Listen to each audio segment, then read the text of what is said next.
huwag ka mag-alala. Nagtakda ang Diyos ng panahon, i-destroy niya yung masasama na yan.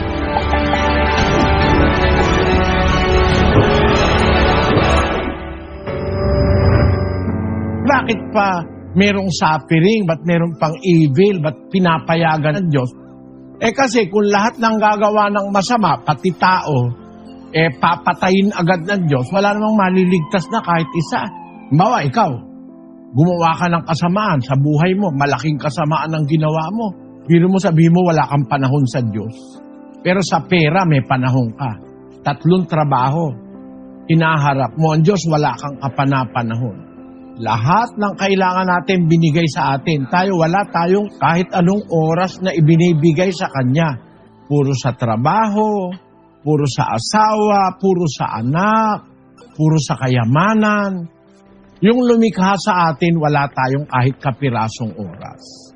Bakit ang tao nakakaranas ng suffering at saka ng mga evil sa buhay? Kasi pinapayagan ng Diyos for the meantime, ang tao ay mabigyan ng pagkakataong magsisi. Kasi kung lahat ng gagawa ng masama, kagaya halimbawa ni Satanas, papatayin agad ng Diyos, wala na matitirang tao sa mundo. Baka pati ako wala na rin sa mundo ngayon. Basahin natin sa awit, 133 ng awit. Kung ikaw, Panginoon, magtatanda ng mga kasamaan, o Panginoon, sinong tatayo? If He is going to remember iniquities, who shall stand? Baksak tayo lahat. Kasi lahat ng tao nagkakasala. Bakit hindi nawawala agad ang masama? 2 Pedro 3:9. Hindi mapagpaliban ang Panginoon tungkol sa Kaniyang pangako, na gaya ng pagpapalibang ipinalalagay ng iba, kundi mapagpahinuhod sa inyo na hindi niya ibig na sino man ay mapahamak, kundi ang lahat ay magsipagsisi. Bakit nagpapahinuhod ang Diyos, nagpapasensya? Para makapagsisi ka. Hindi ibig sabihin kinukonsinti ka o yung masama kinukonsinti, hindi. Para lang makapagsisi ka. Ngayon tatanungin mo, bakit po si Satanas hindi pa pinapatay ng Diyos? Di pa dinidestroy ng Diyos? Lalabas, hindi siya hustisya. Pag agad niyang dinestroy si Satanas. Bakit? Nilikha niya rin yun yung kerubin Ibig sabihin, pag nagkasala, patayin agad. Sige, i-apply ngayon din ng Diyos sa ating mga tao yon para justice. Nilikha niya ang mga anghel, nilikha niya rin tayong tao. Mahal niya ang tao.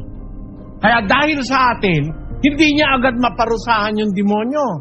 Bakit? Kasi pag pinarusahan niya yun, dapat parusahan niya rin tayo agad. Pareho lang nilikha ng Diyos ang anghel at ang tao. Nauna pa nga ang mga anghel. Angels existed billions of years before us.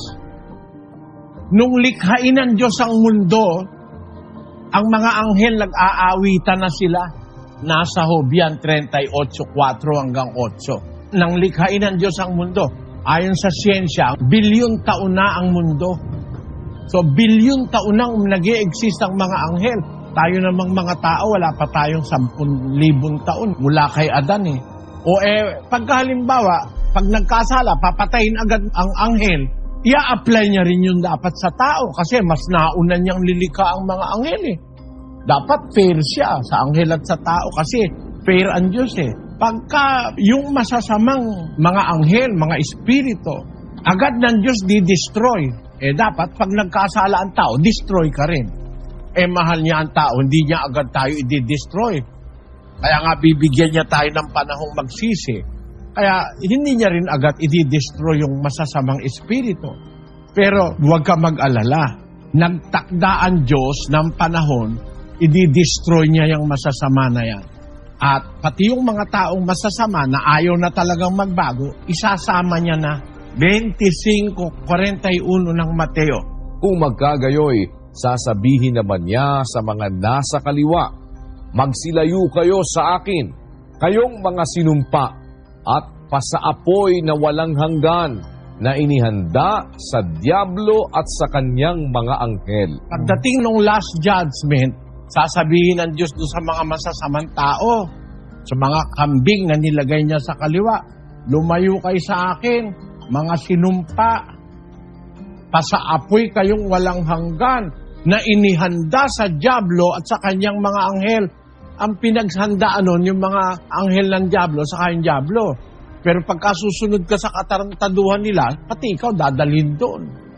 Merong oras na paparusahan ng Diyos lahat Isasama na yung mga taong ayaw magbago. Pero samantalang wala pa yung oras na yon, huwag kang tumutol na, ba't hindi pa alisin yung mga taong masama na yan? Para wala nang naho-hold up, wala nang suffering, wala nang nangre-rape.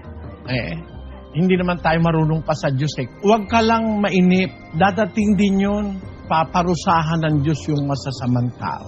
Kaya lang, for the meantime na hindi pa siya nagpaparusa, parang grace period sa mga taong masasama na sana makapagsisi sila.